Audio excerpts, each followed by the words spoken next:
Bom, amigos, muito boa tarde.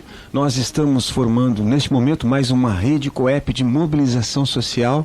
Aqui é o Rui Madruga que está falando. É um prazer muito grande estar com vocês, os ouvintes da Rádio Com 104.5, quando são exatamente 13 horas e 33 minutos do dia 25 de julho de 2013. É com muita satisfação que nós recebemos aqui o nosso amigo, que hoje eu tive o privilégio de reencontrar, apresentando o trabalho deles numa conferência, né, de meio ambiente regional que está acontecendo ainda na parte da tarde, lá no auditório da Universidade Católica de Pelotas. Então está aqui com a gente o Gustavo Arruda. Muito boa tarde, Gustavo. Ele que é integrante do Rastro Selvagem. E é sobre esse assunto que a gente vai falar, né? Sobre esse trabalho que eles já vêm desenvolvendo há um tempo, inclusive já tiveram, soube agora que tiveram uma participação aqui na rádio, que é muito legal para nós. Boa tarde, Gustavo. Sim, boa tarde, Rui, boa tarde aos ouvintes, boa tarde ao pessoal da Rádio Com. Então, é sempre importante a gente estar aqui na Rádio Com pelo projeto da rádio que ela faz, por todo o projeto social, todo meio de levar o conhecimento para as pessoas, ligar os projetos às pessoas. Então, para nós é sempre bom estar aqui. Apresentar o Rastro mais uma vez, né? É sempre bom falar do Rastro, porque a gente está sempre evoluindo, mudando, aprendendo, então cada vez tem uma coisa nova para passar para os espectadores. Então, estamos à disposição para responder perguntas. Certo, é bom, o pessoal pode ficar conectado aí na internet. Nós estamos aqui no Facebook do Coep e também tem o 3222-1571, que o pessoal pode telefonar e participar. Mas primeiro, Gustavo, como é que eu já te conheço há um tempo, a gente se conheceu lá na Católica, né? Que tu andava circulando, já estava envolvido nesses projetos, né, de meio ambiente. Como é que surgiu essa teu vontade? A ação como estudante, como acadêmico, né? E também como pessoa, porque eu fui criado no Laranjal, né? Então sempre usufruí muito bem da natureza do Laranjal, do Barro Duro e da Colônia Z3, que são lugares para mim muito especiais. Então eu tinha muito intrínseco em mim a curiosidade de querer entender toda aquela riqueza, aquela beleza. Então eu acabei ingressando no curso de Biologia da Universidade Católica, né, por ter esse interesse, essa curiosidade, e logo após um tempo passei para a Ecologia, porque a Ecologia abrangia mais essa relação homem e natureza. E era por esse caminho que eu queria seguir. E aí eu vi que tinha múltiplas formas de trabalhar com o meio ambiente, e uma delas era a educação ambiental. E aí eu comecei a me interessar bastante. E a educação ambiental é tão interessante que nela tu pode trabalhar muito a questão cultural, artística, e a ecologia também. Então eu comecei a ver que tinha uma ligação interessante com o cinema, com a arte, como uma ferramenta de levar o conhecimento para as pessoas. E acabei conhecendo lá o Gustavo Fonseca, o Pablo Ribeiro e o João Vicente da Luz, que eram pessoas que também tinham essa visão. E a gente formou um projeto de extensão chamado Rastro Selvagem. Esse projeto de extensão atuou de forma independente por 2 anos, fazendo vídeos, fazendo exposições fotográficas, palestras, dinâmicas que envolvem a questão da educação ambiental, e começamos a crescer e aprender muito. Tanto no curso como na prática. Certo. O trabalho de vocês basicamente é educação ambiental, ou vocês fazem pesquisa também? Hoje a gente quer abranger todas as esferas, o máximo possível, por isso a gente precisa de pessoas, né? Sozinho a gente não vai conseguir nunca isso. Então hoje a gente atua na área de educação ambiental, ecologia aplicada. Na verdade, pegando o guarda-chuva todo das nossas ações, é conservação ambiental. A conservação ambiental, tu quer preservar o meio ambiente junto com a espécie humana. Tu quer que a espécie humana saiba conviver com o meio ambiente. Tu quer conservar, porque nós fizemos parte da natureza. Então a gente trabalha com conservação ambiental, desde a parte de educação, desde a parte de pesquisa, desde a parte de um reflorestamento que tiver que fazer, a gente faz. Então hoje o Rastro virou uma empresa, né? Aquela iniciativa acadêmica, aquela extensão. Hoje a gente é uma empresa, mas apesar de ser empresa, é uma empresa com caráter social, tanto que hoje, dos 100% das atividades da empresa, 70% seguem voluntárias. E 30% a gente é remunerado, a gente procura recurso até para manter os outros 70%. Claro. E como a gente trabalha com vídeo, com arte, precisa de equipamento, precisa de investir, né? E a gente também tem que sobreviver. Então é uma forma da gente criar uma empresa que nunca vai abandonar o lado social, porque foi a origem dela, porque é o maior trabalho que ela presta para a sociedade, mas tem uma parte ainda que busca recursos, captar recursos através de projetos, de iniciativas que captam esse recurso de quem deve investir. Por exemplo, Fundação Boticário, Petrobras, eles têm recursos para a parte social e têm que investir. Então a gente monta projetos para captar esses recursos e levar projetos de qualidade para a comunidade. E tudo isso surgiu daquela vez que tu me viu nos corredores com meus colegas, com o Pablo, com o Gustavo, com o Vicente, correndo atrás desse conhecimento. Vocês já faziam caminhadas pelo Laranjal, filmando, né? Naquela época a gente chegou a visitar quase 29 cidades do Rio Grande do Sul. Então a gente tem um banco de imagens de 29 cidades, assim. Imagens não com uma qualidade profissional, porque era uma câmera muito amadora, mas hoje a gente já atua com uma qualidade bem mais avançada. Quantas pessoas atuam, né, nesse projeto de vocês e qual a função de cada um? Vocês têm agrônomos, ecólogos? Como é que está constituída a equipe? Hoje, atualmente, são 4 ecólogos, né?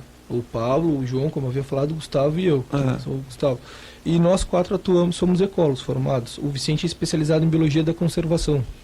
E quando a gente precisa de algum técnico, de alguém de outra área, a gente tem um banco de profissionais da região que atuam. Tem arqueólogo, tem pedagogo, tem diversas profissões, até engenheiro da computação.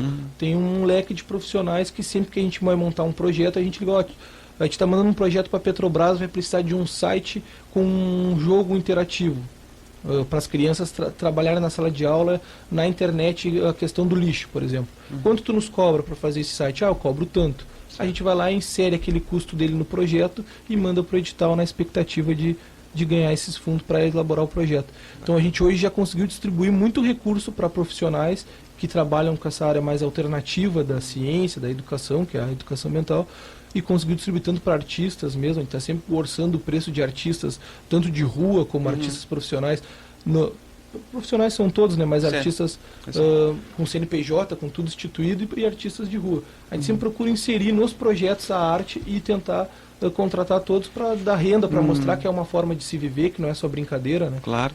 Então a gente tem esse leque de profissionais, mas hoje, mantendo a instituição, são 4 ecólogos e uma série de parceiros e colaboradores. E vocês têm todas as questões legais, né? Quer dizer, sim, CNPJ. É uma ONG ou não? Não, é uma empresa. Uma empresa. Uma companhia limitada. Isso é prejudicial em alguns momentos, porque existem editais que só ONGs podem entrar, só instituições sem fins lucrativos. Mas por que a gente resolveu ser uma empresa? Porque realmente a gente quer viver disso. Sim. Entendeu? A gente quer viver de cinema, de documentário, de educação ambiental, de conservação da natureza. A gente quer, é a nossa profissão. Então a gente quis ser sincero. Então, se nós queremos viver disso, nós temos que ser uma empresa. Claro. Mas não quer dizer que tu sendo uma empresa, tu tem que visar o lucro acima da qualidade do teu trabalho e acima da participação dessa empresa na parte social.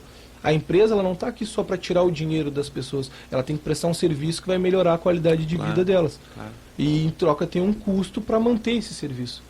Então é nessa ótica, nesse perfil ético, digamos assim, né, que a gente se formou e se fundou e atua hoje em dia. Eu vi que vocês fazem também umas imagens muito bonitas lá, né, de captação de imagem, que são muito difíceis de se conseguir, né? Sim. E eu acho que a gente podia começar falando sobre esse monitoramento, né, das espécies, né, que vocês fazem aqui na nossa região, né? Porque tu falasse, eu acho bem no final, né? Porque a gente tem uma admiração muito grande por coisas bem distantes nossas, citasse a Amazônia, a gente cita outros animais que são bonitos, né? Que vivem em outros lugares, que tem uma mídia em cima deles, e a nossa região tem tem coisas muito bonitas, né? Animais muito bonitos, né? Sim, e importantes, claro, né? Não só pela beleza, né? Sim, quando a gente resolveu trabalhar com cinema, muitas pessoas viram, vocês estão estudando ecologia, vocês vão ser pesquisadores, é bacharelado, o que vocês querem trabalhar com audiovisual, com foto? E a gente viu nisso uma ferramenta. E quando a gente começou a ir a campo para registrar a fauna e a flora do Rio Grande do Sul, a gente partiu de um princípio. Se a gente quer mostrar a ecologia, a ciência em volta desses animais, a gente tem que pegar o comportamento deles. Então a gente partiu de um pressuposto de que não deveríamos tocar. Nós deveríamos ser invisíveis perante aqueles animais. Eles deveriam atuar, eles deveriam agir da forma mais natural possível, como se não tivesse um ser humano filmando ele. O que muitas vezes é difícil. Várias vezes o animal viu nossa presença e tu vê na imagem que ele está vendo a nossa presença. Tu nota o comportamento dele. Mas a gente surgiu com o objetivo de filmar o hábito natural. Por quê? Porque a gente é cinegrafista, fotógrafo, mas antes disso a gente é ecólogo e quer levar a ecologia através da foto e do vídeo. E tu só vai levar isso quando tu mostrar a realidade, o que é. Então esse é o desafio maior da gente. Porque tu tem que ter muita paciência para achar o animal. Depois que tu achar para filmar o comportamento é mais difícil ainda, porque se o animal te notar, ele já não vai agir naturalmente, ele vai já agir de uma forma de defesa, e tu quer pegar ele se reproduzindo, ele se alimentando, ele descansando, ou tendo filhotes, ou tu quer pegar uma cena mais natural possível. Esse é o grande desafio da cinegrafia, e também É como que nem quando tu vai num mato, é que nem abrir uma figurinha. Tu abre a figurinha na expectativa de pegar aquela que tu não tem, aquela figurinha mais rara. Quando a gente entra no mato, a gente entra com essa expectativa. Cada lugar que a gente procura, que a gente olha, ou cada armadilha que a gente instala, umas armadilhas que filmam com sensor no mato. É como se estivesse abrindo um Kinder Ovo ou abrindo uma figurinha. Tu espera ter uma cena, o que vai ter. Sim. Então é nesse ritmo, nesse espírito que a gente sai. E a humildade, né, de saber que tu vai sair e não vai filmar nada. De conversar com as pessoas, porque as pessoas têm informações preciosas, principalmente as comunidades rurais que estão mais próximas desses animais e dessa flora magnífica do Rio Grande do Sul. Então, tu saber aprender a absorver o que eles te contam e ir atrás disso aí. É uma visão otimista minha, ou a gente tem visto alguns animais que praticamente achava-se que tinham desaparecido. Por exemplo, esse dia na Embrapa lá eu vi um casal de tucanos, né? Sim. Pô, fazia tempo que eu não via tucano. O pessoal, o Zezinho lá do Trilha Jardim falou que lá no mato dele lá tem vários animais assim que a gente não tem o hábito de ver, inclusive aquele que come formiga, que é o tamanduá. Diz que até tamanduá que aparece aqui, que aparece bastante, né? Assim, ó, eu não tenho como te dizer nenhuma afirmação com certeza. Sim. Porque precisa de um estudo, né? Precisa de alguém que estude realmente esse comportamento dos animais. Pode ser que sim, que a caça, que a fiscalização esteja maior, eu acho difícil, sinceramente, e esses animais estejam aparecendo. Ou pode ser uma coisa ruim. Daqui a pouco a área deles está sendo desmatada e eles estão tendo que vir para regiões que eles não estavam vindo. Então pode ser muitas coisas, entendeu? Eu não tenho como te afirmar. Certo. Se é por um motivo bom ou por um motivo ruim. Ou a gente está querendo que isso seja verdade, seja verdade, exatamente, né? Mas precisa de um estudo, de uma análise, que é muito difícil. Por isso que hoje nós temos tão poucas informações, não se tem muitos estudos sobre essa quantidade imensa de espécies que a gente tem aqui. Então a gente está perdendo muita coisa sem saber o porquê. Sem saber o porquê. Então a gente não sabe por que eles estão aqui. Muita gente, pelas poucas informações que eu já recebi, os tucanos vêm para cá por causa dos caques. Na época dos caques eles vêm para cá porque eles gostam muito de comer os caquis, né? E então eles vêm para cá muito nessa época. Eu já ouvi esse boato. Então o tucano do bico verde aparece muito aqui. Então eu já ouvi algumas coisas assim. Andou tendo relatos de puma aparecendo na região de Canguçu e alguns locais. Então é possível. Ok. Alô, boa tarde, amigo. Alô?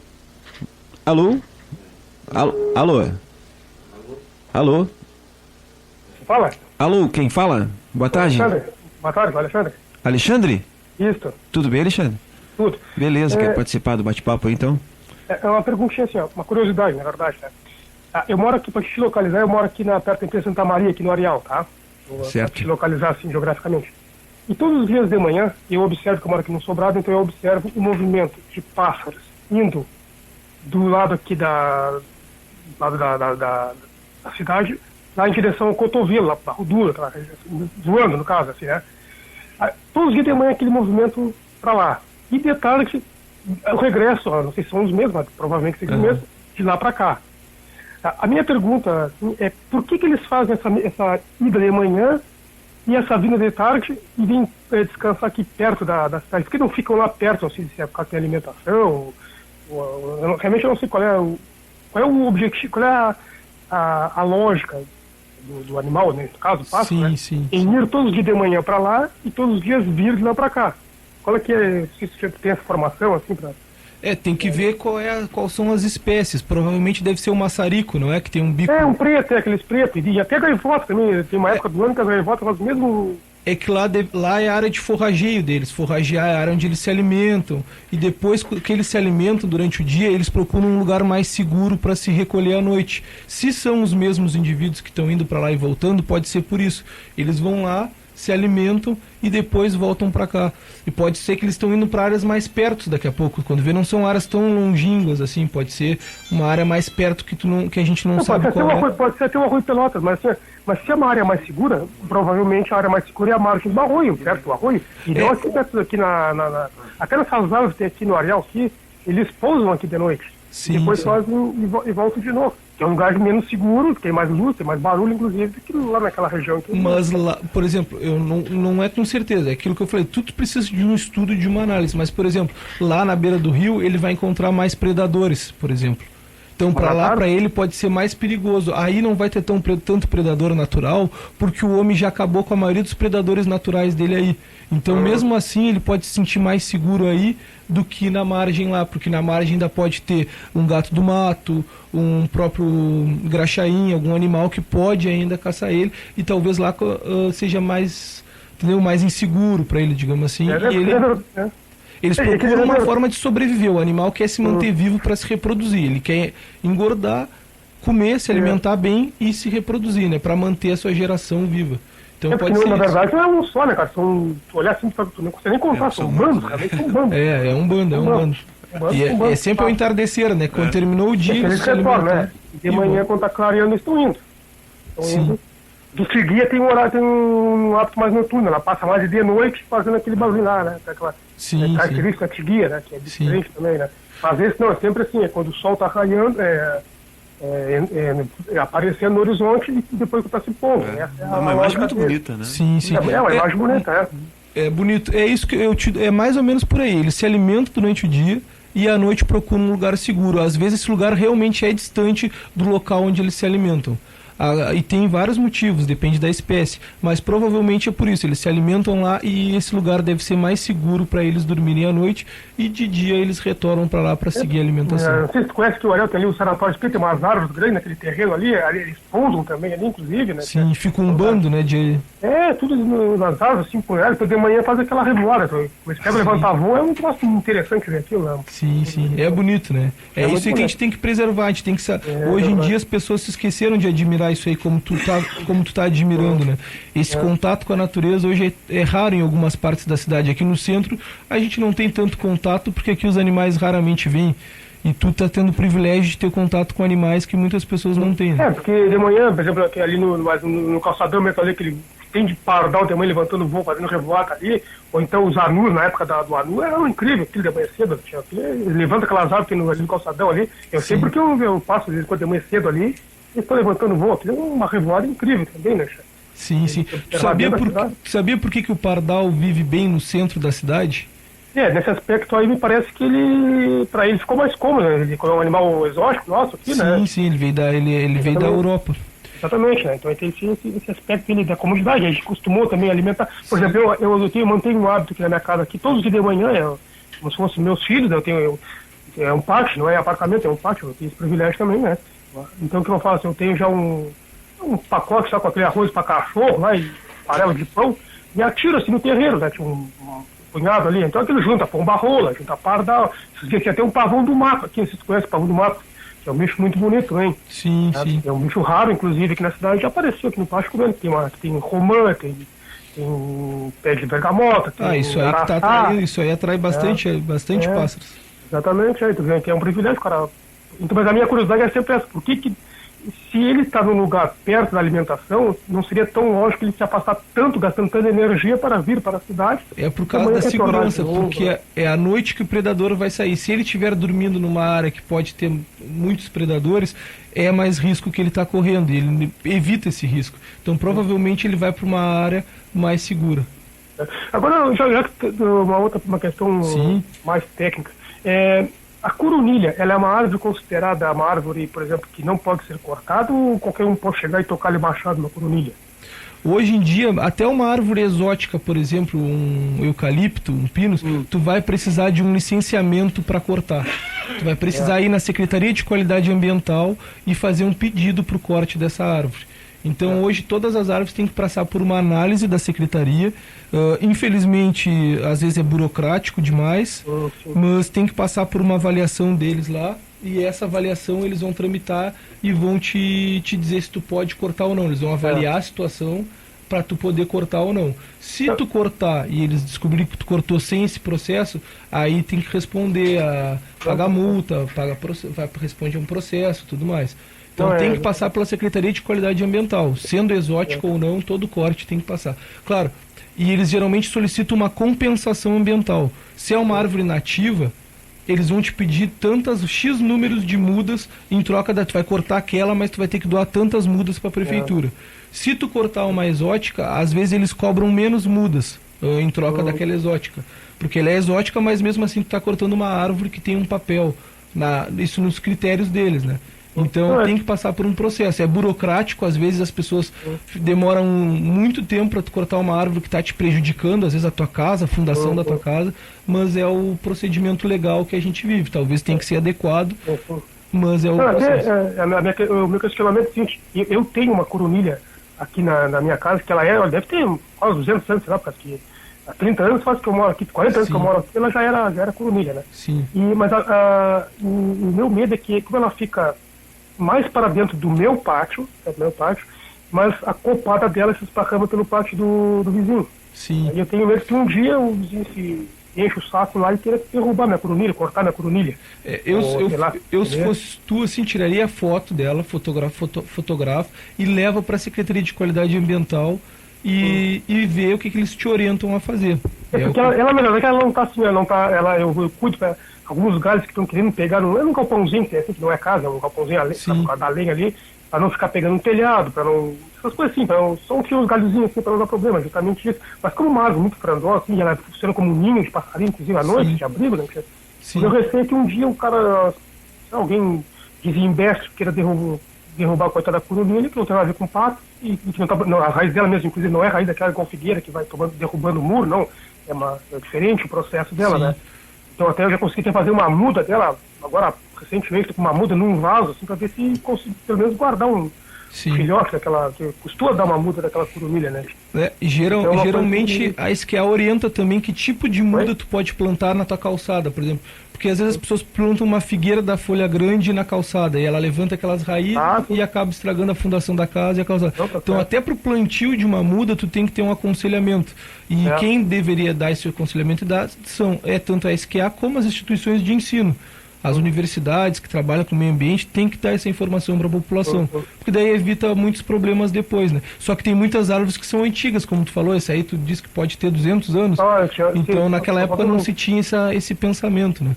Porque o tronco dela é muito, e ela leva um tempão para conseguir botar engrossando, então pela velocidade que eu acompanho do engrossamento daquela muda que eu consegui fazer, dá para ter uma ideia de quantos anos tem aquela coronilha, porque realmente ela é uma árvore bem frondosa, o caule é bem grosso, né? Sim. Até as ervas de passarinho, de vez em quando eu tenho que estar puxando para não ir secando os galhos dela, que é um cuidado todo especial com essa representante da... Sim. Embeleza o pátio, fica mais bonito o pátio. Ela tem uns espinhos que crava aqui no dedo, se você gravou um espinho no dedo, mas dói. É o único inconveniente, né? Mas o resto... Mas era isso então, cara. Não vou tomar mais seu tempo. Então, não, obrigado, Alexandre.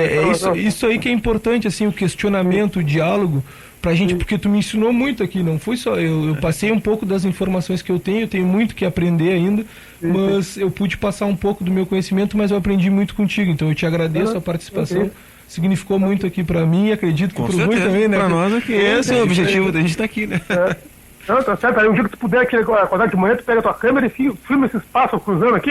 Sim, pegar um pôr do sol bonito aí. Aqui é um lugar muito bonito, cara. Eu consigo ver de manhã ele nascendo lá pro lado do Laranjal, assim, meio que atrás do mato dos eucaliptos que tem lá, né? Sim. Então até eu tenho um filtro desses de máscara de solda. Então, para não ficar olhando direto pro sol, eu boto aquele filtro assim. Que beleza. E acompanho ele brotando, assim, né? Ele brota verde. E no lado aqui, no fundo da minha casa, aqui onde eu estou falando agora, aqui, de tardezinha, ele está descendo. Então, eu acompanho todo o ciclo dele, na verdade, né? Eu acho muito bacana, assim, de observar. E depois, falando poeticamente da natureza, não tem um dia igual ao outro, nascer no pôr do sol, não existe. Sim. Não existe. Mas hoje não tem programação de todo. Vamos pedir pro pessoal desligar a TV e ver o pôr do sol hoje, né? Não tem programação melhor que essa. Porque se tu fizesse assim todos os dias, depois bater uma foto, fixasse uma câmera na janela e direcionar onde ele nasce, 365 fotos seriam diferentes, porque mesmo que não tenha nuvem, 2 dias seja assim, tem nuvem no céu, mas ele nasce sempre num ângulo diferente daquele de ontem, não é mesmo? Então ele vai até quando ele atinge lá no inverno o solstício, depois ele vem voltando, passa pelo equinócio, né, da primavera, vai indo, vai até o solstício do verão, e aquele pêndulo, né, todo ano assim, né. E quem observar também vai ver que quando a lua cheia, né, agora ela está nascendo mais para o lado do contrário do verão, né, e o sol mais para o lado do inverno, então daqui a pouco eles se cruzam, a primavera eles se cruzam, né, um passa pelo outro, a lua começa a nascer mais para o lado lá do do solstício do inverno e o sol mais pro solstício do verão. Então, eu acho bacana que ver, é um balé interessante de ver, né? Interessante. Não é. Isso aí, o cara que gosta de filmar, fala assim, eu sou zero em termos de fotografia, mas admiro quem sabe fazer esse aspecto de captar imagens, né? Pode ser um investimento, hein, Alexandre? Uma máquina fotográfica, hoje tem umas bem acessíveis aí para tirar umas fotos dessa tua visão aí de mundo, hein? Interessante. É verdade. Então tá, vamos aconselhar hoje os ouvintes a pegar o matezinho e sentar na varanda para ver o pôr do sol ouvindo a Radicom, né? É verdade. Então tá, um abraço então. Um abraço, até mais. Valeu. Tá aí, então, grande participação, né? Muito legal interessante. Mesmo. É sinal que o nosso assunto tá bom, né? Pois é. Isso aí. Ficou melhor ainda agora com a contribuição do Alexandre. Com certeza. Até dentro desse papo, uma última perguntinha, que antes da gente ir pro intervalo. Por que eles andam naquele formato, Gustavo, no formato assim de bico, assim, né? Para não cansar, que tem uma dinâmica física, né, do vento que o da frente que sofre mais, né? Porque ele vai abrindo. Então por isso que eles vão toda hora trocando um pouco, fazendo uma troca. Aquilo ali é para não ter tanto atrito com o vento. Então eles se formam um só, como uma aerodinâmica ali. Uma aerodinâmica. E aí eles vão substituindo, trocando. Eu ouvi falar que os que vão na frente são os mais jovens, ou não tem? Não é isso? Eu fico te devendo essa informação, mas não sei te quem puxava dizer. lá o ventão lá era o... Quem pode ajudar nessa parte mais de aves, aqui em Pelotas nós temos grandes referências, né? Tem o Rafael Dias, o próprio Michael ali da Universidade Católica, o Giovanni Maurício. São as feras, que um dia se vocês trouxerem eles aqui só para falar do tema aves, vão dar um show aqui de todas essas informações aí. Já não é uma especialidade minha em si, por isso que eu não vou confirmar nada, mas essa informação eu posso dizer, é para aerodinâmica, por isso que eles voam naquele formato, para evitar o atrito, diminuir o atrito com o ar. Bacana. Nós vamos para o intervalinho, Gustavo? Perfeito. Nós estamos com o Gustavo Arruda, ele que é do Rastro Selvagem, conversando um papo muito bacana aqui sobre a questão do trabalho deles. E você pode participar, assim como o Alexandre que participou lá do Ariel, né? Pelo 3222-1571, pode participar do nosso bate-papo, de repente tirar alguma dúvida, perguntar alguma coisa, aproveitar que o nosso ecólogo está aqui de plantão hoje. Vamos lá, Gil, no intervalo.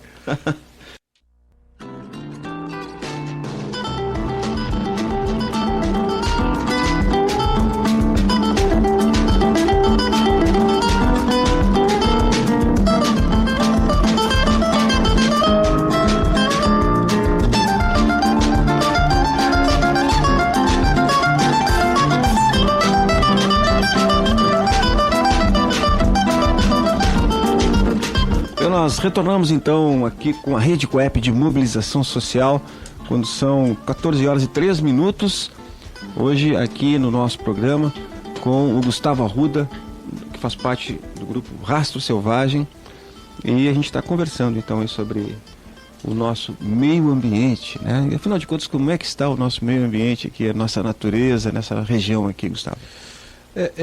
A conservação ambiental no município de Pelotas, ela ainda está muito atrasada, digamos assim, para o potencial que ela tem para oferecer, né, e para o que precisa ser preservado.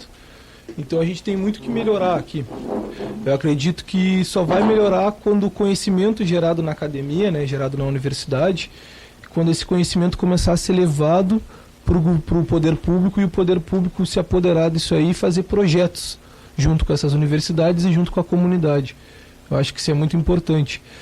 Nós temos áreas importantíssimas aqui para preservação, como os banhados ali, pega o banhado do Pontal da Barra, que é um caso antigo do nosso município, né? Uns querendo aterrar para construir e uma grande parte querendo preservar para manter para as futuras gerações, né? Que é o princípio da sustentabilidade, deixar algo para o futuro, algo preservado, se é que isso vai ser possível. Então nós temos áreas prioritárias que às vezes são prioritárias para a preservação, que às vezes são deixadas de lado pró o desenvolvimento capitalista, digamos assim, que quer passar acima de tudo, em cima de tudo.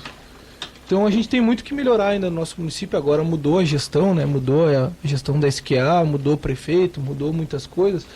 A gente espera que eles vejam isso como um ponto forte do município, que preservar não é tu ter gasto e não ter lucro, que preservar pode ser sim um meio de manter a cidade. Agora eu fui para Curitiba e Curitiba tem uma visão sustentável presente, não é o ideal, não é perfeito, não, tem suas dificuldades, Mas se Pelotas fazer esse intercâmbio com municípios que já agem pelo meio ambiente de forma correta, pode importar muita coisa boa para cá. Quem é que está no ar, o Gil?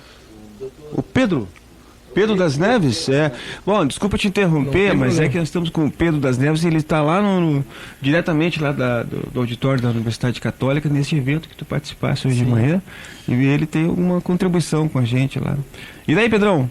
Tudo bem, Rui? Beleza. Boa tarde. Boa tarde. A Radicom e o COEP está presente aqui na primeira conferência micro-regional de meio ambiente, certo? Nós estamos discutindo, o objetivo dessa conferência é promover o debate em torno da política nacional de resíduos sólidos. Nós já tivemos na parte da manhã já a primeira parte, os painéis com exposição das primeiras ideias que vão orientar os debates. Tivemos representantes do SANEP, da Secretaria Estadual de Meio Ambiente, da Secretaria de Economia Solidária, e os debates estão transcorrendo nesse sentido. Agora a conferência já está para recomeçar e nós vamos ter agora a apresentação da COAFRA, da Cooperativa de Agentes Ambientais do FRAGET, que vão fazer a exposição dos seus trabalhos.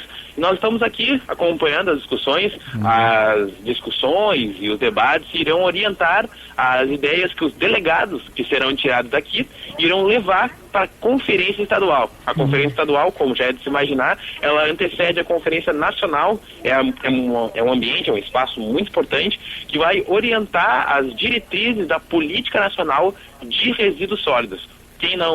Você deve ter discutido isso um pouco aí no programa, mas para quem não sabe, a Política Nacional de Resíduos Sólidos trata de como é tratado, de como são encaminhados os resíduos, ou seja, o descarte, o lixo que sobra daquilo que tudo que nós consumimos. Já se falou hoje da cadeia binacional do PET, que trata do reaproveitamento das garrafas PET e de outros tipos de resíduos plásticos, né?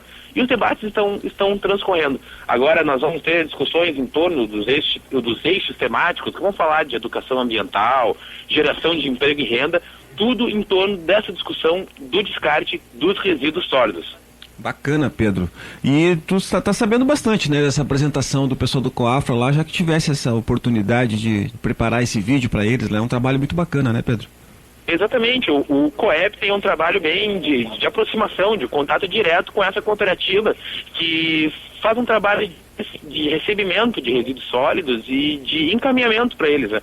Porque as pessoas que não sabem, no ano de acordo com essa política nacional de resíduos sólidos, no ano de 2014, ou seja, no ano que vem, os chamados lixões, aqueles grandes depósitos de lixo a céu aberto, serão extintos. Então, a partir daí para diante, tem que se ter uma nova política de como se a população, como o Estado vai tratar esse resíduo que não é aproveitado. Então, toda uma série de diretrizes, uma série de planos que vão orientar a reutilização, o descarte adequado, de como vai ser tratado todo esse lixo. Um exemplo disso, por exemplo, é as lâmpadas de mercúrio, que tem um resíduo tóxico, as lâmpadas de vidro, né, que tem um resíduo tóxico, que é o metal mercúrio. De agora em diante, elas não vão poder mais ser descartadas diretamente desses lixões. De acordo com a política de logística reversa, as empresas que produzem esse material terão de recebê-lo de volta. Essa é só mais uma das inúmeros planos que está sendo retirado aqui, tudo isso envolto com o cuidado com o meio ambiente, com a questão da sustentabilidade e mais, com a geração de renda, com a geração de emprego. Beleza, Pedro, obrigado então pela tua participação. Se tiver algum entrevistado aí, sinta-se à vontade para entrar aqui ao vivo dentro da rede COEP de mobilização aqui na Rádio Com. Muito obrigado, Rui, um abraço para ti, um abraço para o Gustavo. O Gustavo está aí no estúdio ainda, tá aqui, e o Gil também. Beleza, abração, tá, Pedro. Obrigado, Rui. Então, Gustavo, a gente estava conversando sobre a questão Pelotas, e eu acho que sobre as discussões, né, esse assunto que o Pedro falou, são boas novas, né? Nós estávamos falando da situação da conservação ambiental, do meio ambiente em Pelotas. A gente falou do problema do Pontal da Barra, que é um problema que não é só do Pontal da Barra, que são áreas naturais sendo aterradas ou desmatadas para ser construído empreendimentos. Um parêntese, como é que ficou aquela situação lá? Por enquanto, pelas últimas informações que eu tenho, está embargada a obra e agora nós temos que lutar, né? Está em processo para conseguir transformar aquilo numa área de preservação intocada, que não possa mais ter nenhum empreendimento lá. O processo corre há mais de 20 anos, vai correr mais um pouco, mas a boa notícia é que está embargado, né? E lá tem grandes potenciais, tem espécies ameaçadas, tem sítios arqueológicos, cerca de 14 sítios arqueológicos foram encontrados lá, com artefatos indígenas, resquícios dessas populações do passado. Então tem um potencial muito grande para atrair turistas, para observação de aves, para material para os museus, né? Porque está sendo escavado, está sendo encontrado material. Então tem muito atrativo, muito recurso, se for pensar em dinheiro, acima da natureza, tem recurso e a gente pode manter aquilo preservado e tirar recurso daquilo de lá. De uma forma que seja distribuído, que seja mais justo para todos, do que só um lucrar com a desgraça da natureza e de todos que moram ao seu redor. É para os ignorantes que nem eu, assim, né? A gente passa por aqueles juncos, né? Sim. E diga, pô, mas isso aqui, por que o pessoal está preservando tanto, né? É um ecossistema de banhado, é um ecossistema típico da nossa região. Ele tem uma função muito importante, que ele, por exemplo, quando tem as cheias, ele absorve a água, impedindo que tenha grandes enchentes no Laranjal. Quando tem a seca, ele armazena a água para as espécies, então ele protege a água da evaporação, ele protege a água. Então ele tem essa função esponja, que é vital. Se tu fosse orçar esse serviço ecológico, hoje é um grande desafio dos pesquisadores e dos economistas, calcular o custo dos serviços ambientais, o custo seria altíssimo. Muitas espécies de peixes se reproduzem ali, os seus alevinos se protegem no banhado, depois vão para a lagoa. Então, nós comemos o peixe. Então, se nós prejudicar o banhado, talvez diminua a população de peixes na lagoa. Talvez o peixe fique mais caro. Talvez o pescador tenha mais dificuldade de ter o peixe. Então, se a gente tem que aprender a ver... tem que preservar a natureza porque ela deve existir, ela evoluiu. Não dá para ser só pelo dinheiro que ela não vai nos dar em troca.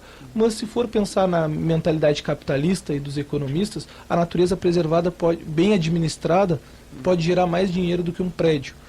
Então basta saber administrar. Existem diversas soluções procurando problemas. Aqui na universidade nós temos pessoas gerando projetos, ideias o tempo inteiro.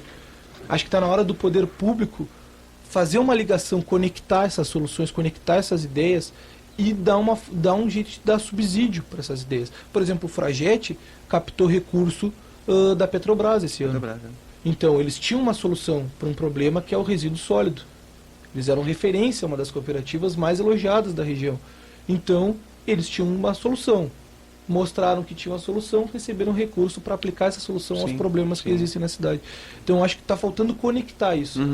No Fragete, por exemplo, a gente tem pessoas muito bem articuladas, que saíram da academia, mas que souberam valorizar o conhecimento, porque não é só na academia que o conhecimento existe, a população tem conhecimento. Então, soube linkar o conhecimento acadêmico com o conhecimento popular, e hoje estão aí contemplados com um recurso que vai dar um up para eles, sendo referência, estão lá nesse exato momento palestrando para representantes de 20 municípios. Então, acho que está faltando essa conexão. Então, conhecer faz parte dessa conexão. Então, o banhado não é só junco, não é só palha. Ele tem função ecológica, ele abriga espécies ameaçadas e ele é um excelente local para a observação de aves.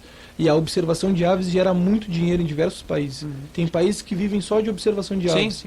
Um amigo meu que trabalha com o Michael e o outro amigo dele que trabalha com aves, esse amigo dele trabalha na Amazônia, trouxe uns ingleses para Pelotas e levou para o Pontal da Barra. E eles ficaram admirados com o Pontal da Barra. Então, imagina fazer um turismo, trazer esse recurso para o Laranjal, já ia movimentar restaurante, já ia movimentar hotel, para ver as aves. Então, vão botar um hotel em cima do atrativo, né? Então é meio incoerente, essa incoerência que tem que terminar através da informação. Essa ignorância, entre aspas, né? Entre aspas. Porque às vezes eles sabem, mas o dinheiro fala mais alto. Né? Fala mais alto. Eu acho que o mais importante de tudo, quer dizer, nós ainda continuamos muito extrativistas, vamos dizer assim, né, como seres humanos, mas a gente tem melhorado, né? Eu mesmo sempre me questiono e me condeno por ter matado passarinho quando criança. Mas era uma brincadeira normal. Hoje é uma coisa inadmissível, né, que se faça uma coisa dessa. Mesmo assim, ainda tem jovens, crianças e adultos que fazem. Mas aqueles que detêm do homem, é uma curiosidade. Várias pessoas que matavam animais antes, que caçavam, matavam um passarinho, hoje descobriram outras formas de se aproximar desses animais. Claro. Então isso é meio da natureza humana que tu vai evoluindo. Tu evoluiu, tu aprendeu. Claro. Tá, e eu acho que a grande questão de vocês, o que eu acho muito bacana, né? É porque, claro, a gente tem que ter todo o espírito também de conservacionismo, mas também tu pode ganhar dinheiro com isso, né? Tu pode ter o lado empresarial da questão, né? E unir o útil ao agradável, né? Porque ninguém vive de vento. Né? Exatamente. O segredo disso está na ética. Eu acho que está na ética como tu vai lidar. Tu vai ser uma empresa, não quer dizer que uma empresa não possa ser social, não possa ser ambiental. Vai depender da ética, como ela age de forma ética com o seu trabalho, com os processos que ela desenvolve. Acho que a ética é importantíssima. Sim.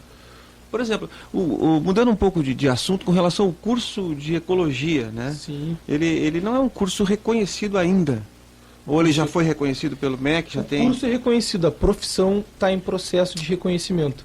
Mas mesmo assim, defendendo, né, porque eu tenho provas e argumentos para defender, o curso de ecologia, tu pegar os profissionais que saíram da Católica, principalmente, o conhecimento que eles saem de lá é comprovado pelos cargos que eles estão hoje. Então a gente tem ecólogo que saiu tão bem informado da ecologia que não precisou nem de pós nem de mestrado para trabalhar. Ele tem, por exemplo, Fábio Mazin. O Fábio Mazin faz tanto trabalho no Brasil inteiro, é referência em mastofauna, que ele pega bastante serviço. Sim. Porque o curso preparou ele. Não só o curso, como ele buscou fora do curso. Claro. E não é só o curso que dá sustentação, ele buscou muita coisa fora.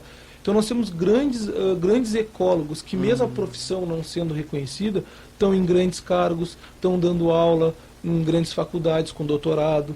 Então parece um empecilho não ser a profissão reconhecida ainda, mas no final das contas o curso te capacita tanto para um ramo que é a ecologia, que tu consegue... dificilmente eu conheço alguém da ecologia que não esteja empregado hoje ou que não esteja desenvolvendo algum projeto na área, assim. Pode existir, muita gente faz o curso, mas existe em todos os cursos. Mas eu pego bons exemplos e ganhando bem, ganhando salários bons. Então, esse reconhecimento está em processo, nós estamos lutando, a Universidade Católica luta há muito tempo por isso, o professor Zé, agora a professora Karina, e eu acredito que um dia vai ser reconhecido. Mas... não sei quando, espero que em breve, né? Agora o jornalismo mesmo não é mais reconhecido, a profissão, o curso é a profissão, né? Então eles também estão regredindo em alguns pontos, né? Então a pessoa estuda 4 anos... eu acho importante o que está acontecendo, esse fenômeno no Brasil, né? Quer dizer, hoje em dia as pessoas estão... Pelo menos está acontecendo uma coisa muito importante como essas conferências, né? Todos os segmentos estão se sentando para conversar e apresentar suas ideias. Sim. Então isso já é um avanço muito grande. E as informações, né, elas chegam muito rápido para todo mundo, estão disponíveis a qualquer momento, a qualquer hora. As pessoas estão se dando de conta que podem fazer alguma coisa sem precisar ser um político, né? Sem precisar ter um cargo importante, sem precisar fazer uma baderna.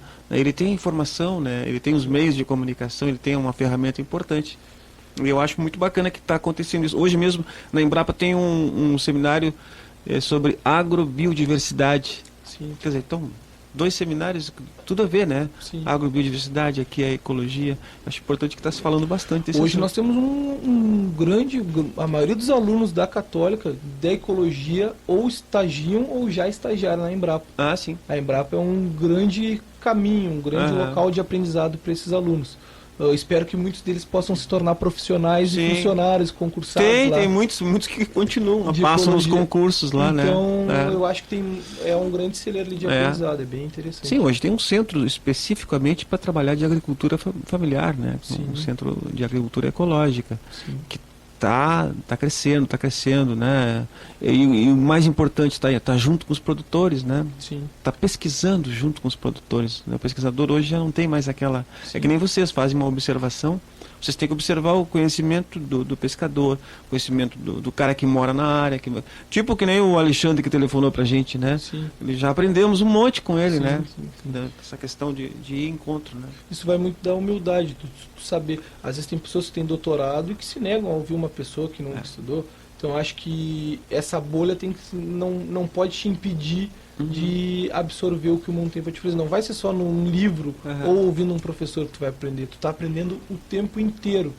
Com as tuas análises, com as análises do pessoa que está do lado. É uma absorção de conhecimento. Claro que tu tem que filtrar esse conhecimento. Muita coisa que vão te dizer, tu vai ter que questionar. Nada é uma verdade por inteira. Tu pode questionar, não, mas eu acho que isso aí não deveria ser assim, eu sei um jeito melhor. E testar esse teu jeito, tu tem que questionar. As boas ideias, por exemplo, mudando de assunto, as boas ideias surgem quando elas são botadas à prova. Eu tenho uma boa ideia, aí eu vou ficar brabo que aquele outra pessoa está questionando a minha ideia. Não, ele está testando a minha ideia. O questionamento dele pode fortalecer o meu projeto. Ou pode provar que o meu projeto realmente não vai dar certo e me poupar tempo. Sim. Geralmente, segundo um pesquisador, agora me fugiu o nome dele, eu tenho vídeo no YouTube. Até eu passo depois pro pessoal, manda e-mail, raçaselvagem@gmail.com, eu mando o link do vídeo. E ele diz que demora 3 anos para uma ideia ser incubada. Por exemplo, vamos pegar uma ideia, um Facebook. Eu não sei se demorou 3 anos para ficar incubado, mas ideias desse tipo demoram cerca de 3 anos. Ele fez um padrão, 3 anos para ficar incubadas. E para elas atingirem a maturação, elas precisam se chocar com outras ideias, serem questionadas. E antigamente as ideias demoravam mais tempo para surgir, porque os únicos lugares onde se questionavam as coisas eram os cafés, na França, na Inglaterra, onde os geradores de conhecimento se encontravam para debater.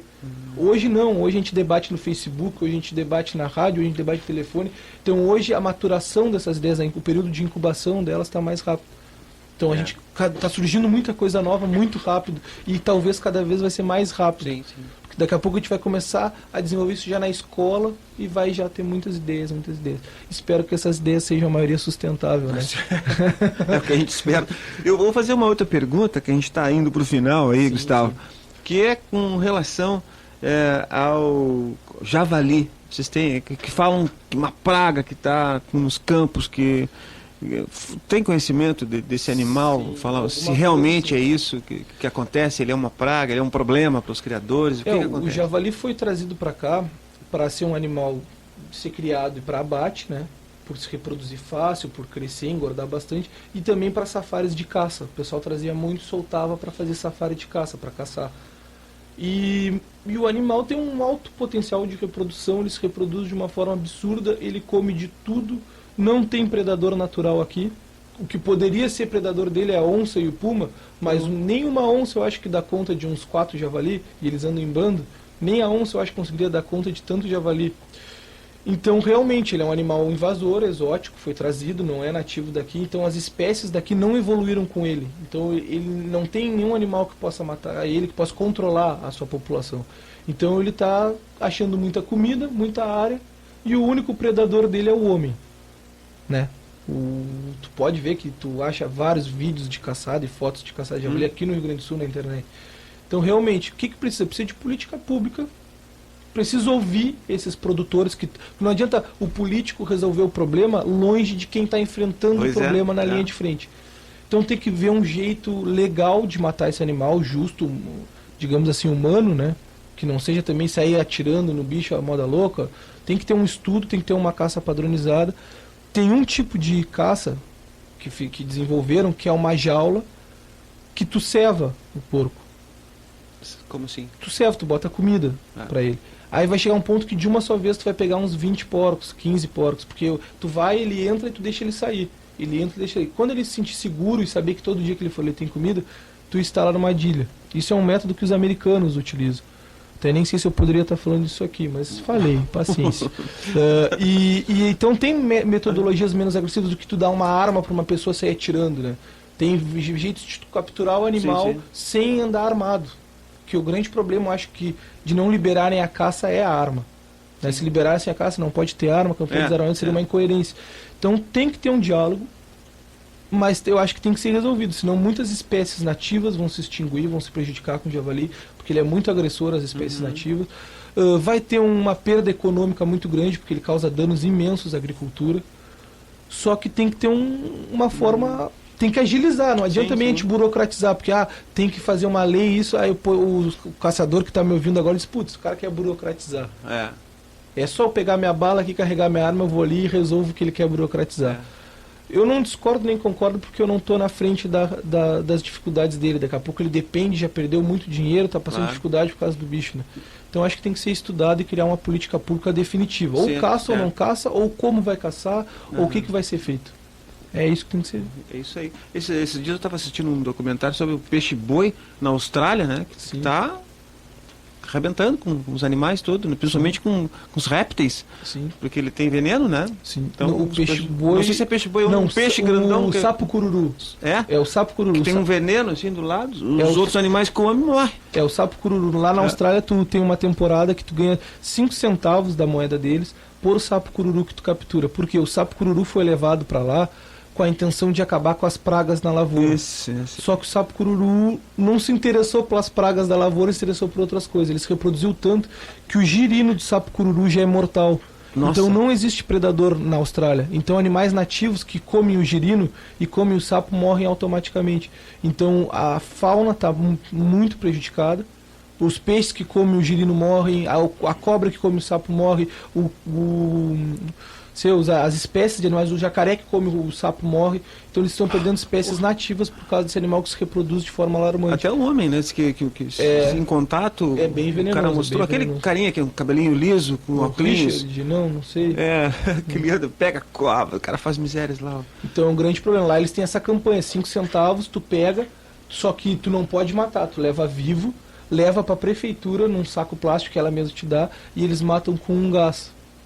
É a forma que eles criaram de ser mais humana, entendeu? Sim. Então, talvez seja isso que a gente tem que fazer aqui com o javali. É difícil, porque quem luta pela preservação dos animais, independente da espécie, claro. porque se tu fosse usar essa lógica, nós teríamos que fazer isso com os cachorros, e nós temos uma ligação muito grande com os cachorros.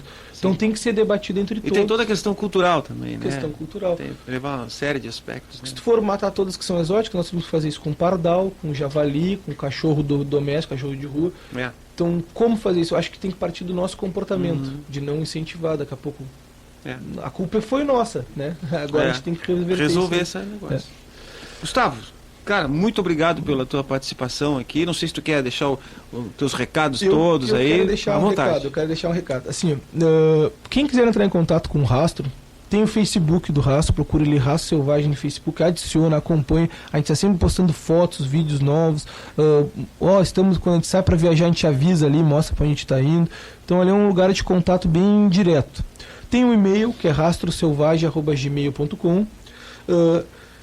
Empresas, instituições ou pessoas que queiram organizar uma atividade de educação ambiental, até mesmo uma excursão, podem nos procurar. A gente organiza sob medida, atendendo às demandas de vocês. Então procura pelo e-mail rastroselvagem@gmail.com. E também deixar o contato do museu lá da Católica, né, o Museu de História Natural, que é um grande trunfo da universidade, é muito bom, muito legal, para as escolas que quiserem visitar o museu ou para as pessoas que querem ir ver, porque lá vocês vão ver grande parte desses animais que a gente conversou aqui com vocês. O telefone do Museu de História Natural é 21 28 8289. Vou repetir, 21 28... Devagarinho pra gente anotar. Tá, 21 28 8289. 21 28 8289. E aí fala com a Helena ou com o Jair, agenda a visita, eles explicam lá as espécies, eles estão seguindo taxidermando animais que foram atropelados, eles recebem. Nenhum animal que está lá foi morto para ser taxidermado, não, ele foi encontrado morto e aí taxidermado. Então lá é um lugar didático bem interessante. Bacana, e bem pertinho aqui, né? Bem Para levar a pertinho, dentro da escola. universidade, ali legal. E o rastro está à disposição aí da comunidade e também das instituições que queiram algum serviço da nossa empresa. Valeu, Gustavo. Obrigado. Espero que tu retornes mais vezes aqui. O espaço está sempre aberto. Se já tivesse, tu sabe que a Rádio Com tem essa função, né? E nós aqui da Rede Coep também. Nós vamos um pequeno intervalo. Na volta a gente vai com uma dica de saúde oral do Dr. Paulo Fonseca, que participa com a gente dessa função aqui. Interessante. Valeu. Já voltamos depois do intervalo. Um abração. Okay. Abraço, pessoal. Então nós retornamos com a Rádio Com, aqui com a Rede Coep de mobilização, né? Quando são 14 horas e 32 minutos, nós temos a participação do nosso rádio ouvinte, o amigo Valdemar. Tudo bem, Valdemar? Tudo bem, um abração, um abraço pro Gil aí. Beleza, meu irmão? Muito bom o programa, tava ouvindo aí o Gustavo, né? Isso aí, cara. Falando Mas o interessante a gente pensar nessas coisas também é o que eu tava falando contigo fora do ar, né? Que nós temos que se preocupar em deixar pessoas melhores para esse meio que vai surgir, né, para o meio ambiente, para o futuro. A gente fica preocupado muito em deixar um futuro para os nossos filhos, deixar coisas, mas nós temos que deixar os nossos filhos melhores para as coisas que virão, né? E não isso. Com relação às ideias, que ele falou, achei interessante também. Mas eu gosto de uma frase do Victor Hugo, né, o francês, aquele dos Miseráveis, entre muitos outros livros, né, que ele diz o seguinte, que nada é mais poderoso, nem um exército, nem uma arma é mais poderosa de que uma ideia, quando é chegado o seu momento. Então as ideias, elas chegam justamente no momento em que a humanidade está preparada para aquilo ali. E o interessante das ideias também é assim, ó, que, por exemplo, vamos pensar lá no rádio do Marconi, né? Não é uma pessoa só envolvida, né? Se o Marconi não tivesse descoberto o rádio, né, o outro cientista teria descoberto, o Graham Bell, que descobriu o telefone, também estava na mesma pesquisa, o Thomas Edison também estava, o Thomas Alva Edison também estava na mesma pesquisa, o Elisha Gray, da elétrica general, também estava. Quer dizer, a humanidade não depende muitas vezes de uma única mente. Quando as ideias surgem, elas surgem para todos nós nos vários pontos da Terra, nos vários continentes. Não é só a ideia de um povo ou de uma nação mais desenvolvida, né? Isso aí também é interessante a gente pensar. Ele está falando de ideia, me chamou a atenção isso que eu li muito sobre isso, né? Das invenções e tal. Uhum. Mas eu acho assim, contudo, nós temos que nos preocupar justamente com isso. Nós temos que melhorar, nós temos que nos tornarmos melhores para o mundo. Porque senão essa mudança, ela vai ser sempre compatível. Porque daí nós vamos chegar aqui, vamos ter um mundo melhor, mas nós não nos ajustamos àquele mundo melhor. Ou então o mundo está desajustado, desarmonizado, mas nós estamos aí. Quer dizer, nós temos que procurar, e é esse equilíbrio que ele está falando. No momento que nós interferimos na natureza, introduzindo espécies exóticas, por que não se faz um estudo antes? Bom, tem uma praga de tal coisa. Bom, vamos ver aqui no nosso bioma, ver se existe um outro animal, um outro vegetal, uma outra coisa que possa, né? Não, daí as pessoas trazem um animal exótico de um outro lugar, aí ele não tem predador, se torna uma praga, problema, né? Nenhum problema. E aí nós temos que buscar recursos, aí quer dizer, aí a coisa que poderia ter sido resolvida de maneira mais fácil, acaba se tornando um problema para todos. Aí tu tem que, como é que vamos abater, como é que nós vamos matar, e aí entra um monte de questões éticas que ele falou ali também. Mas muito bom, gostei Só que eu peguei no final já, né? Não, mas que bom que a gente tem essa gurizada, que nem o Gustavo aqui, né? Não. O pessoal que tá ligado, né? E o que ele falou também das academias, né? Tem uma frase que eu acho interessantíssima, um pensamento do Jean-Marcel Proust, aquele do Em Busca do Tempo Perdido, que a maior viagem do descobrimento não é a gente andar por novas paisagens, mas é a gente olhar com novos olhos. Que às vezes a gente passa várias vezes pela mesma coisa e não enxerga. Exatamente. E aí a gente olha com um olhar diferente e descobre, o que muitas pessoas descobrem. A gente olha para uma macieira e só vê maçã. O Isaac Newton olhou para a macieira e descobriu a lei da gravidade. Né? Isso aí. Então às vezes a gente também tem que começar a olhar as coisas, o senso comum que tanto a universidade também critica, mas que na verdade nós estamos aqui hoje, eu agradeço ao senso comum, porque foi a experiência do homem olhando, observando a natureza que nos trouxe aqui desde lá da pré-história, né? Não foram os 400 anos de ciência do Descartes para cá que nos possibilitou a estarmos aqui. Foi esse bom senso, essa observação lá desde nós, quando nós estávamos dentro das nossas cavernas. Então, tem que ser valorizado todos os conhecimentos acadêmicos ou não, empíricos. Eu acho que todo o conhecimento é válido e tem que ser observado. Tá bem, garoto? É isso aí, Valdemar. Muito obrigado pela tua participação, excelente participação. Esperamos sempre com a tua contribuição aí. Tá bem, e um abração pro Gil, que esse mago aí das músicas aí, esse né? É o cara, esse é o cara. Esse aí é o homem do chapéu azul. Tá bem? É isso aí, meu amigão. Um grande abraço, satisfação estar com vocês também. Não, isso, parece aí, Valdemar. Agora eu vou aí que eu tiver um tempo. Valeu. Tudo de bom. Legal. Valeu. A participação, então, do nosso rádio ouvinte, Valdemar, gente muito boa, né, Gil?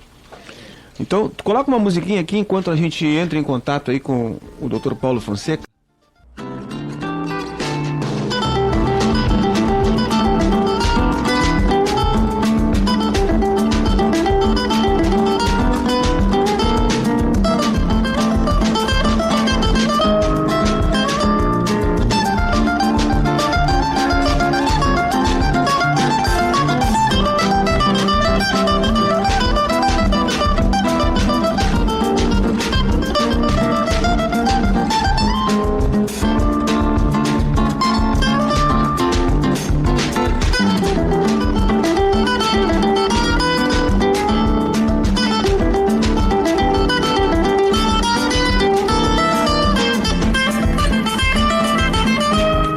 Então nós estamos em contato com o Dr. Paulo Fonseca, cirurgião dentista, com a sua contribuição semanal para falar de saúde oral. Boa tarde, Dr. Paulo. Boa tarde, tudo bem, Rony? Alô?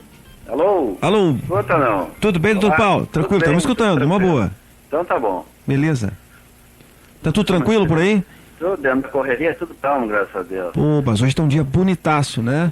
Felizmente a temperatura se elevou um pouquinho, né? Diz que a tendência amanhã também é melhorar mais ainda, com relação ao frio que está bastante intenso, né? Sim. Não, mas tudo bem. Só tem uma dica legal para nós hoje, com certeza. Tem relativo à pergunta até que foi feita por ouvinte, né, sobre o problema dos chamados piercings dentários, que são aquelas semijoias, pedrinhas que botam coloridas, bonitas. Tá na moda. Tá na moda, que botam no dente e tal, para ver o que acontece, né? Bom, a pergunta era se faz mal pro dente colocar isso aí. Literalmente mal não, mas tem uns cuidados só assim, vai ser mais um artifício a retenção de resíduos, né? Então, porque vai ficar um sobrecontorno, algo extra ao dente, vai favorecer que junte uma fibra, alguma coisa ali, fazendo com que, então, a pessoa tenha que ter um cuidado de higiene a mais. E, além desse cuidado de higiene, outro detalhe interessante também o que pode acontecer, que é comum, é cair essa pedrinha, porque ela é colada sobre o dente. Então, é bastante comum. Às vezes a pessoa mastiga, morde ali sobre aquela pedra e cai. Qual é o problema que tem que colocar, se o paciente desejar? Se não desejar, igual tem que procurar o cirurgião dentista, porque ele é colado, então fica uma colinha. Fica uma colinha, não há um desgaste especificamente do dente, mas ele é colado. Então essa colagem acaba fazendo com que fique uma cola sobre o dente, que depois, se for removida aquele piercing, tem que ser removida a cola, para não ficar também um agente de retenção de resíduo ali. Bacana, então. Então esses são os cuidados, mas pode botar sem problema nenhum. Claro, procure um cirurgião dentista para fazer isso aí, né? Não vai conseguir sair colando aí com qualquer cola aí, que não dá certo. Jamais, uma coisa interessante, a gente falando assim, uma linguagem bem popular, jamais pense em usar aquela colinha instantânea. Nossa. Tipo Super Bonder, porque ela é extremamente nociva para a gengiva. Então, se entrar embaixo da gengiva, causa um problema inflamatório, dá um problema bastante grande depois. Então não fiquem tentados a colar em casa com aquela colinha instantânea, por favor. Isso aí. Essa é a dica. Valeu, doutor. Obrigado pela sua participação, hein? Um abraço, bom programa. Um abraço, obrigado. Bom, então com a participação do Paulo Fonseca, cirurgião dentista, com a sua contribuição, a gente vai terminando o programa de hoje, no programa do COEP, né? Muito obrigado, Gil. Nós continuamos aqui na Rádio Com. Daqui a pouquinho a gente está selecionando alguns choros aí, né? Temos o nosso momento de choro, estamos fazendo uma nossa pesquisa aqui para rolar um choro.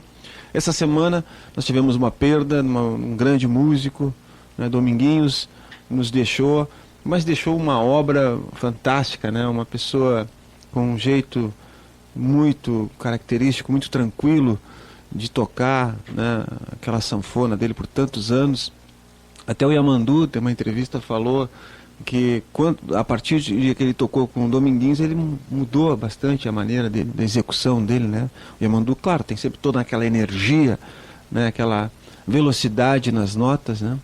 E o Dominguinhos, com toda a sua tranquilidade, né? Conseguiu transpor um pouco dentro da música do Yamandu. Ele com certeza está descansando em paz, já está fazendo o som dele lá, junto com o Gonzagão e tantos grandes músicos, né? E a gente dedica esse programa de hoje, né, e o que vai vir na sequência, a esse grande músico e uma pessoa que influenciou muitas gerações aí de músicos no nosso país. A todos um grande abraço, até daqui a pouco nós voltamos com o Momento do Choro.